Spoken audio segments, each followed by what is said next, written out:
To determine ground fault relay settings, a standard calculation can be used. Firstly, you'll determine the maximum error fault current, denoted as if. This is calculated by the formula if equals ig plus I, where ig represents the grounding resistance current, and IE represents the equipment leakage current. Secondly, calculate the minimum ground fault current sensitivity, denoted as IFS. This is calculated by the formula IFS equals 1.25 multiplied by F. This provides a margin of safety to ensure reliable operation. Thirdly, you'll determine the time delay setting, denoted as TD. A time delay should allow for coordination with other protective devices and minimize nuisance tripping. A typical setting is TD equals 2 multiplied by TCC plus 2 multiplied by TCB plus 0.5, where TCC represents the current transformer coordination time and TCB represents the circuit breaker opening time. Fourthly, calculate the trip setting, denoted as ITS. Trip setting should be higher than IFS to prevent false trips due to normal leakage currents. A typical setting is ITS equals 1.5 multiplied by IFS. Additional considerations for time delay and trip settings are sensitivity, stability, and coordination. IFS should be set sufficiently low to detect all potential ground faults. It should be set high enough to avoid nuisance tripping due to load transients or harmonics. TD should be coordinated with other protective devices to ensure proper operation in case of simultaneous faults. Now let's consider an example. Consider a system with a grounding resistance of 1 ohm and equipment leakage current of 10 mA. If equals ig plus I, which equals 1 ohm multiplied by 230 volts plus 10 milliamps, which equals 230.1 amps. IFS equals 1.25 multiplied by F, which equals 1.25 multiplied by 230.1 amps, which equals 287.6 amps. TD equals 2 multiplied by TCC plus 2 multiplied by TCB plus 0.5 equals 0.8 seconds. It equals 1.5 multiplied by IFS, which equals 1.5 multiplied by 287.6 amps, which equals 431.4 amps. These settings provide a reliable protection against ground faults while minimizing nuisance tripping. To elaborate further on determining the grounding resistance current ig, the formula is ig equals the system voltage divided by the grounding resistance. For example, if the system voltage is 230 volts and the grounding resistance is 1 ohm, then ig equals 230 volts divided by 1 ohm, which equals 230 amps.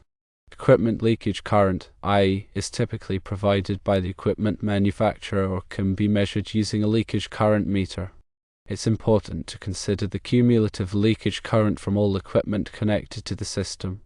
When calculating the minimum ground fault current sensitivity IFS, the 1.25 factor provides a 25% safety margin. This margin accounts for variations in system parameters and ensures that the relay will operate reliably even under slightly less than ideal conditions. The time delay setting, TD, is crucial for coordinating with other protective devices in the system. This coordination prevents upstream devices from tripping unnecessarily for faults that can be cleared by downstream devices. The values of TCC, the current transformer coordination time, and TCB, the circuit breaker opening time, are typically obtained from the manufacturer's datasheets for those specific devices. The 0.5 seconds in the TD formula provides a minimum time delay to allow downstream devices to clear faults before the ground fault relay operates. The trip setting is set higher than IFS to prevent nuisance tripping. Nuisance tripping can occur due to normal load transients, such as motor starting, or harmonics present in the system. The 1.5 factor in its formula provides a 50% margin above the minimum sensitivity setting. Now let's delve deeper into the additional considerations. Firstly, sensitivity. The ground fault relay should be sensitive enough to detect even small ground faults. This is especially important in systems with high impedance grounding, where the fault current may be limited. The sensitivity of the relay is determined by the IFS setting. Secondly, stability. The ground fault relay should be stable enough to avoid nuisance tripping. This is particularly important in systems with nonlinear loads that generate harmonics. The stability of the relay is determined by its setting. Thirdly, coordination. The ground fault relay should be coordinated with other protective devices in the system, such as overcurrent relays and circuit breakers. This coordination ensures that the device closest to the fault clears the fault, minimizing the impact on the rest of the system. The coordination is achieved by carefully selecting the time delay settings for each device. To further illustrate the example, let's consider a scenario where the current transformer coordination time TCC is 0.1 seconds and the circuit breaker opening time TCB is 0.2 seconds. Using the formula TD equals 2 multiplied by TCC plus 2 multiplied by TCB plus 0.5, we get TD equals 2 multiplied by 0.1 seconds plus 2 multiplied by 0.2 seconds plus 0.5, which equals 0.2 seconds plus 0.4 seconds plus 0.5 seconds, which equals 1.1 seconds. Therefore, the time delay setting for the ground fault relay should be 1.1 seconds.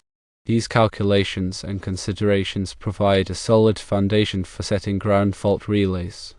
However, it's essential to consult with qualified electrical engineers and refer to relevant industry standards and codes, such as the National Electrical Code, to ensure that the settings are appropriate for the specific application and meet all applicable safety requirements.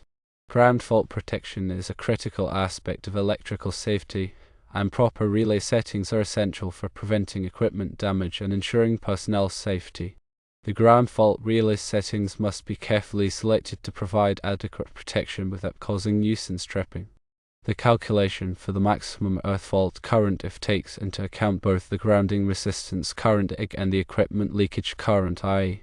The grounding resistance current is determined by the system voltage and the grounding resistance. The equipment leakage current is the current that flows from the equipment to ground under normal operating conditions. It is important to note that the equipment leakage current can vary depending on the type of equipment and the operating conditions. The calculation for the minimum ground fault current sensitivity IFS provides a margin of safety to ensure reliable operation.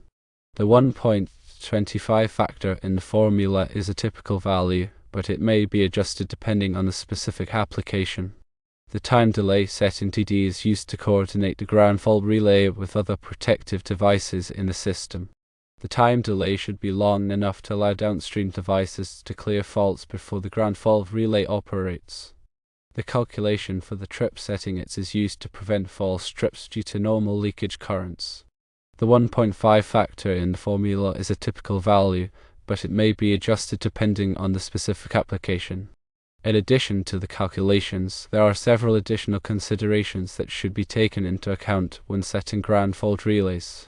Sensitivity is the ability of the relay to detect small ground faults. Stability is the ability of the relay to avoid nuisance tripping. Coordination is the ability of the relay to coordinate with other protective devices in a system. These considerations must be balanced to ensure that the ground fault relay provides adequate protection without causing nuisance tripping. Let's delve more into sensitivity. Sensitivity is a crucial factor in ground fault protection. A more sensitive relay can detect smaller ground faults, providing better protection against potential hazards. However, increasing sensitivity also increases the risk of nuisance tripping. Therefore, the sensitivity setting must be carefully chosen to balance protection and stability. Several factors can affect the sensitivity of a ground fault relay. These include the type of relay, the current transformer ratio, and the burden on the current transformer. The type of relay affects its inherent sensitivity. Some relays are designed to be more sensitive than others. The current transformer ratio affects the amount of current that flows through the relay. A higher current transformer ratio will result in a lower current flowing through the relay, which can reduce its sensitivity. The burden on the current transformer affects the accuracy of the current measurement. A high burden will reduce the accuracy of the current measurement, which can also reduce the sensitivity of the relay. Now let's explore stability. Stability is another important factor in ground fault protection. A stable relay is less likely to nuisance trip, which can disrupt the power supply and cause unnecessary downtime. The stability setting must be carefully chosen to balance protection and stability. Several factors can affect the stability of a ground fault relay. These include the type of relay, the harmonic content of the load current, and the presence of surge currents. The type of relay affects its inherent stability. Some relays are designed to be more stable than others. The harmonic content of the load current can cause nuisance tripping if the relay is not properly designed. Harmonics are currents or voltages with frequencies that are multiples of the fundamental frequency of the power system. Surge currents can also cause nuisance tripping if the relay is not properly designed. Surge currents are short-duration, high-amplitude currents that can occur during switching operations or lightning strikes. Let's now consider coordination. Coordination is essential for ensuring that the ground fault protection system operates properly. The ground fault relay must be coordinated with other protective devices in the system, such as overcurrent relays and circuit breakers. This coordination ensures that the device closest to the fault clears the fault, minimizing the impact on the rest of the system. The coordination of ground fault relays can be complex, especially in systems with multiple levels of protection. A coordination study is typically required to determine the appropriate settings for each device. A coordination study is a detailed analysis of the power system that considers all of the protective devices and their settings. The goal of the coordination study is to ensure that the devices operate in a coordinated manner to clear faults quickly and safely. In summary, setting ground fault relays involves a combination of calculations, considerations, and coordination. The calculations provide a starting point for determining the appropriate settings, but the additional considerations and coordination are essential for ensuring that the ground fault protection system operates properly. Finally, remember that ground fault protection is a critical aspect of electrical safety, and proper relay settings are essential for preventing equipment damage and ensuring personnel safety. Consulting with qualified electrical engineers and referring to relevant industry standards and codes is paramount for the specific application. The standard calculation provides a basis to derive settings, and remember to check with the local and national electrical codes, as well as the authority having jurisdiction, before commissioning the system. It is vital to consider sensitivity, stability, and coordination. Sensitivity should be sufficiently low to detect all potential ground faults. Stability should be set high enough to avoid nuisance tripping.